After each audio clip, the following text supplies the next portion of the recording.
नमस्कार, धर्म ज्ञान के दर्शकों का स्वागत है। मैं हूं आपके साथ कविता राणा। बढ़ते प्रदूषण के साथ साथ अब देश की राजनीति भी गर्मा गई है। जी हां, समाजवादी पार्टी के सांसद आर.के. चौधरी जी ने बड़ा बयान देते हुए ये तक कह दिया है कि शवों के जलाने से लेकर होलिका दहन के चलते ही देश का प्रदूषण बढ़ता जा रहा है। कार्बन डाइऑक्साइड और कार्बन मोनोऑक्साइड बहुत ज़्यादा निकलती है, इसके पीछे का तर्क दे रहे हैं। लेकिन इस पर अब संत समाज भी भड़के हुए हैं। क्यों भड़के हुए, पूरा मामला क्या है, ये भी मैं आपको बताऊंगी। लेकिन इस विषय पर बातचीत करने के लिए आज हमारे साथ जुड़े हैं नवलापुर मंदिर के पीठाधीश्वर, संत समाज से आने वाले रुद्रनाथ महाराज जी। महाराज जी, धर्म ज्ञान में एक बार पुनः आपका स्वागत है। हर हर महादेव। हर हर महादेव जी महाराज जी, पहले आप मुझे ये बताइए कि दाह संस्कार जब शवों को जलाया जाता है या फिर होलिका दहन जब होता है, तो क्या ये मेजर रीजंस है जो प्रदूषण बढ़ रहा है देश का? देखिए कविता जी, सबसे पहले तो हमारे देश में जो वर्तमान शिक्षा पद्धति है, हमारे सांसद हैं, हमारे एमएलएज हैं, इन लोगों को हमें ऐसा लगता है कि इन्हें एग्जाम दे करके एक एग्जाम ऐसा होना चाहिए कि इन्हें अच्छे से शिक्षा अर्जित करनी चाहिए, जिसमें वर्तमान विज्ञान की शिक्षा भी हो और आध्यात्म विज्ञान की भी शिक्षा हो। देखिए, आज प्रदूषण बहुत बड़ी समस्या है कविता जी। भारतवर्ष को उसने अपने जकड़ करके रखा है। न केवल वायु प्रदूषण अपितु जल प्रदूषण और भिन्न भिन्न प्रकार के प्रदूषण है, लेकिन यहाँ पर एक मानसिक प्रदूषण भी है जो इस प्रकार के व्यक्तियों के वाणी से निकलता है। देखिए, होलिका दहन हुआ, यज्ञ आदि संस्कार हुए, और जो अंतिम संस्कार है जिसको शवदाह कहते हैं, इन संस्कारों से उत्पन्न होने वाला जो जो गैसीय विकिरण है, यानी जो गैसें जो उत्सर्जित होती हैं, जिसमें कह रहे हैं कि कार्बन डाइऑक्साइड, कार्बन मोनोऑक्साइड, न केवल ये प्रदूषण के कारक हैं। और सबसे बड़ी बात तो क्या है कि गीता में भगवान श्री कृष्ण कहते हैं, यज्ञात भवन्ति पर्जन्यो पर्जन्याद अन्न संभव। यज्ञ से जो धूम्र उत्पन्न होता है उससे मेघ बनते हैं, और मेघ अन्न वर्षा करके अन्न उपजते हैं। उसी अन्न को खा करके हम जीव जगत पोषण पाते हैं।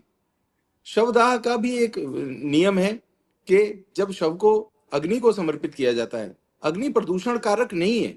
हमारे पंच तत्व प्रदूषण का, देखिए बेसिक बात क्या है कि पंच तत्व प्रदूषण को उत्पन्न नहीं करते हैं। लेकिन जब तत्व इनका जो है ना कि डिसबैलेंस, दोनों ही मामलों में लकड़ी जलती है, लकड़ी जलेगी तो गैसें उत्पन्न होंगी। लकड़ी को जलाना, यही तो आज की मूढ़ांधता है। सब लोग मूर्ख हो चुके हैं इस विषय में। लकड़ी को जलाना केवल प्रदूषण का कारक नहीं है।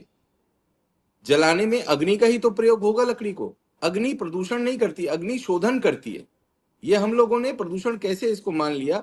होता क्या है कि जब धूम्र निकलता है तो वातावरण और वायुमंडल में उपस्थित जो हमारे हैवी मेटल्स के जो पार्टिकल्स हैं आजकल, जो कि निकल रहे हैं हमारे ईंधन से, यानी जो पेट्रोल, डीजल और तरह तरह की गाड़ियों का है प्रदूषण, उसके साथ में कॉम्बिनेशन बनने के बाद, जैसे आप देखिए खीर बनी, बहुत सुंदर है, अच्छा है, पोषण देगी, लेकिन अगर उसमें किसी विष की एक बूंद डाल दी जाए तो वो पूरी खीर विषाक्त हो जाती है।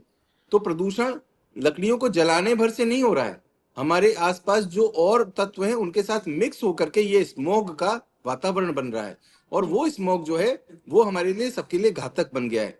तो इसका केवल जड़ ये नहीं, रूट कॉज ये नहीं है कि हम लकड़ियों को जला रहे हैं या यज्ञ हवन कर रहे हैं या होलिका दहन कर रहे हैं। ये कारण है प्रदूषण के, ये प्रदूषण को निवारण के कारण है, न कि प्रदूषण को उत्पन्न करने के कारण है। जिस प्रकार से एक वेनम यानी जहर का एंटी वेनम एंटीडोट भी जहर ही बनता है, तो इसी प्रकार से वायु प्रदूषण को दूर करने के लिए यज्ञादि करे जाए तो ये वायु प्रदूषण कम हो सकता है। परंतु आज बात हो रही है कि सांसद हैं एक आर.के. चौधरी, उन्होंने कहा कि होलिका दहन और शवदाह। तो हमारा प्रश्न ये है, पहली बात तो ये कि जो चौधरी जी हैं इनका ज्ञान अधूरा है, इनको अभी वास्तविक सनातन का ज्ञान नहीं है, इनका मानसिक प्रदूषण है। अगर आज सरकार समावेश करे, सबके साथ में बैठ करके विमर्श करे, योगी यति संत महात्माओं के साथ विमर्श करके एक साथ एक कॉम्पैक्ट, एक कंबाइन एफर्ट किया जाए, तो हम लोग प्रदूषण पर विजय प्राप्त कर सकते हैं। कैसे? एक उदाहरण देते हैं आपको। आपने देखा होगा दिल्ली के चारों तरफ एक वायुमंडल प्रदूषण का कारक बना हुआ है जी। सब लोगों को सांस लेने में दिक्कत हो रही है। आप तो यहाँ तक मनुष्य ही नहीं अपितु पेड़ पौधे भी श्वास नहीं ले पा रहे हैं वहां पर। इसका कारण क्या है? हम लोग तो स्थूल तौर पर देख रहे हैं इस विषय को, लेकिन इसमें सूक्ष्म रूप से क्या है इसमें सूक्ष्माति सूक्ष्म ये है, देखिए हमारे आसपास अतृप्त अनसेचुरेटेड एक एनवायरनमेंट है, जिसके अंदर हम देखेंगे कि हमारे दिल्ली के अंदर से गौ माताओं को निष्कासित कर दिया गया है।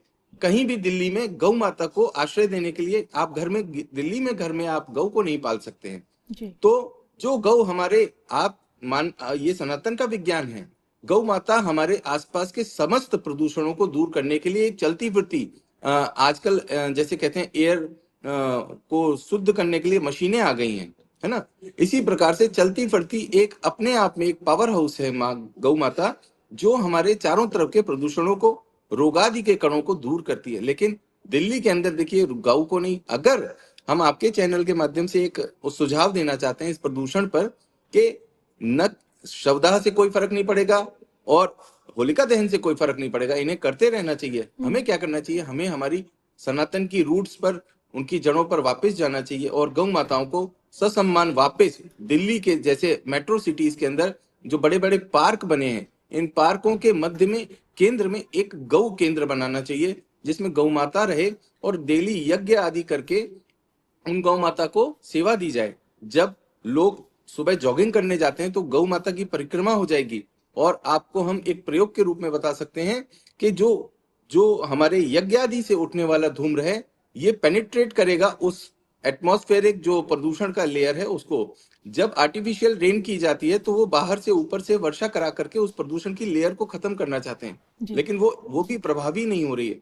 ये तब हो सकता है जैसे एक बलून है, उसको फोल्ड करके हम लोग उसको हटा सकते हैं। एक लेयर है, इस लेयर को हम लोग अगर धुएं से काटा जाए, यानी यज्ञ के धुएं से इस प्रदूषण कारक धुएं को काट दिया जाए, तो हम लोग तो धुएं से ही धुएं का उपचार हो सकता है। लेकिन यहाँ तो कहा जा रहा है कि हमें यज्ञादि, हमें शवदाह और हमें इस लकड़ी जलाने से प्रदूषण नहीं होता है। लकड़ी का धुआं जो है वो जाकर के वायुमंडल में जब हैवी मेटल्स के साथ जुड़ जाता है तो एक रसायन बन जाता है, एक स्मोक बन जाता है, वो घातक है।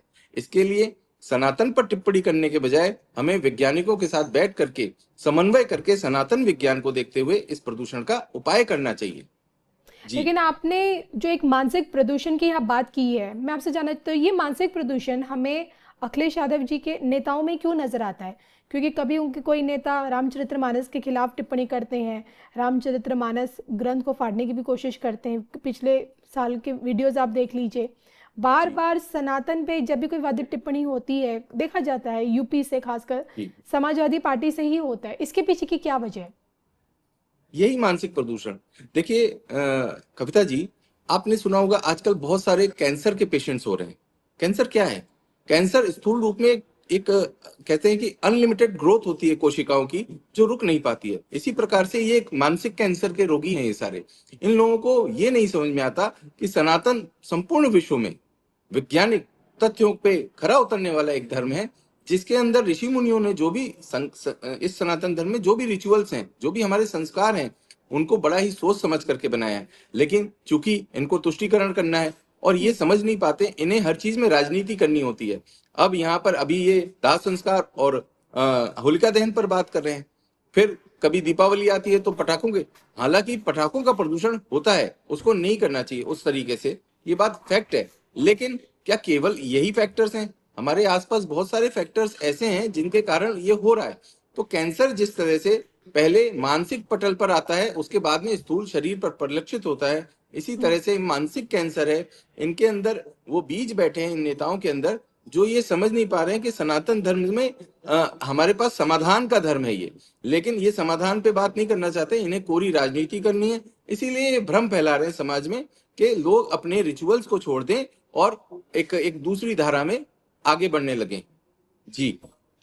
बहरहाल गिरिराज सिंह भाजपा नेता है, उन्होंने इस बयान पे अपनी टिप्पणी पेश की है और ये तक कह दिया है कि अब चौधरी जी को अपना धर्म बदल देना चाहिए, अब उनका शव हमारा ये कहना है कविता जी, दफनाना चाहिए। जी, हम भी यही कहना चाहेंगे कि जब चौधरी जी का भगवान जब भी उनको अपने धाम बुलाएंगे, तो वो जब जाएंगे ना, तो अपने जो भी उनके पीछे उनके अंतिम संस्कार की क्रिया करने वाले लोग होंगे, ये थोड़ा कटु लगेगा सुनने में, लेकिन हम बोलना चाहेंगे कि ऐसे लोगों को अपने वसीयत में ये लिख के जाना चाहिए कि जब इनका शरीर ये छोड़ेंगे तो उस समय पर इनके शरीर को यहीं पर कहीं भी फेंक देना चाहिए। और इनको किसी भी प्रकार से कोई अंतिम संस्कार की क्रिया नहीं करनी चाहिए। अगर ऐसा ही ये कह रहे हैं कि देह के अंतिम संस्कार से प्रदूषण फैल रहा है, तो फिर इनके मानसिक प्रदूषण, इनको तो बिल्कुल भी इस रिचुअल को ही त्याग देना चाहिए और इन्हें वास्तव में धर्म बदल करके किसी अन्य संप्रदाय में चले जाना चाहिए और उसकी रिचुअल्स को मानना चाहिए और उसी तरीके से जीवन को जीना चाहिए। जी। अच्छा, मैं आपसे ये भी जानना चाहती हूँ, अगर हम सिक्के के दूसरे पहलू को देखते हैं और अगर चलिए ये मान भी लिया जाए कि भाई अत्यधिक शव जलाने से पॉल्यूशन हो रहा है, तो क्या सनातन में इसका कोई ऑल्टरनेट, कोई रास्ता है दूसरा भी? देखिए, सनातन कहता है कि ये जो शरीर है हम सबका, ये पंच तत्व से बना है। जी। आपने बहुत सुंदर प्रश्न पूछा। अब ये प्रश्न पूछने लायक है जो आपने प्रश्न पूछे कि पंच तत्व से ये शरीर बना है, ये संपूर्ण सृष्टि पंच तत्व गठित है। पंच तत्व को पंच तत्व में विलीन करने की प्रक्रिया है। अग्नि एक माध्यम है जिसमें देह को देने के बाद वो उसके विघटन, उसके बाद में बचता क्या है? भस्म बचती है। देखिए, जो जो लास्ट प्रोडक्ट बचेगा यानी भस्म, राख, सर्वोत्तम और सर्वशुद्ध हो जाती है। वो प्रकृति में किसी प्रकार का प्रदूषण नहीं छोड़ती है। इसीलिए अग्नि के माध्यम से जो अंतिम संस्कार की प्रक्रिया है, उसे सर्वोत्तम माना गया। जल में अगर हम किसी तरीके से किसी शव को छोड़ देंगे तो वाटर कॉन्टेमिनेशन की प्रक्रिया ज्यादा होती है, वो जल प्रदूषित हो सकता है। इसलिए जल में भी प्रक्रिया है, लेकिन उसमें भी ज्यादा शवों को नहीं, एक लिमिटेड मात्रा में। रही बात, एक और तरीका आता है कि हम पृथ्वी, जो ये शव को दफनाने की प्रक्रिया है, ये पृथ्वी तत्व में विलीन करना है। सर्वोत्तम अग्नि तत्व है, उसके पश्चात जल या पृथ्वी पर भी ये प्रक्रिया होती है। लेकिन हमारे शास्त्र कहते हैं, अच्छा अगर आप पृथ्वी में भी किसी शव को दबा देंगे, उनका अंतिम संस्कार करेंगे, तो अंततोगत क्या होगा? उन्हें कृमि भोज करेंगे, उन्हें छोटे छोटे कृमियों का भोजन करना पड़ेगा। लेकिन जब हम अग्नि को किसी देह को दे देते हैं तो वो उसको तुरंत इमीडिएट सर्वशुद्ध करके भस्म बनाती है। भस्म में मिनरल्स होते हैं जो कि भूमि को पोषण देते हैं। इसी प्रकार से ये पंच तत्व में विलीन करने की प्रक्रिया, ये प्रदूषण कारक प्रक्रिया नहीं है। लेकिन अब इनको कौन समझाए जिन्हें पंच तत्वों में विलीन नहीं है, पता ही नहीं है कि वो क्या है और उनमें बिलीव भी नहीं है, विश्वास भी नहीं है। तो ये सनातन श्रद्धा और विश्वास का विषय है, ये उनके लिए नहीं है जिनमें अश्रद्धा है और जो वेद निंदा करते हैं, धर्म निंदा करते हैं, उनके लिए नहीं। तो निंदकों के लिए तो स्थान ही नहीं है। हालांकि ये बात मान के चलिएगा, चौधरी जी नेतागिरी करने के चक्कर में, राजनीति के चक्कर में ये कह तो रहे हैं, लेकिन देखिएगा अंतिम संस्कार इनका भी इसी प्रकार से होगा। तब क्या ये भी वायु प्रदूषण कर रहे होंगे उस समय? ऐसा कुछ नहीं है, ये मिथ्या है, ये मिथ्या ज्ञान फैलाया जा रहा है। हमारे सनातन धर्म की प्रक्रियाओं और उसके रिचुअल्स को खत्म करने का षड्यंत्र है ये एक।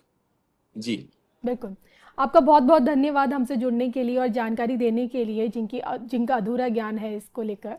और इसी के साथ एक बात और अंतिम में एक बात और कहते हुए बढ़ते हैं आगे कि आज हम सब देखते हैं प्रदूषण बहुत बड़ी समस्या है। हम इस समस्या से आंखें मूंद करके पीछे नहीं हट रहे, लेकिन इसका निर्णय करना पड़ेगा कि हमारा यह प्रदूषण, आसपास के जो प्रदूषण है, ये कैसे दूर हो सकते हैं। इस पर विचारकों को बैठ करके विचार विमर्श करना है। ये बयानबाजी से, ये धर्म का विद्वेष उत्पन्न करने से इसका निराकरण नहीं होगा। इससे केवल राजनीति होगी और इन ऐसे राजनीतिज्ञों को बाइकआउट करना चाहिए, जनता को इनको बहिष्कार कर देना चाहिए।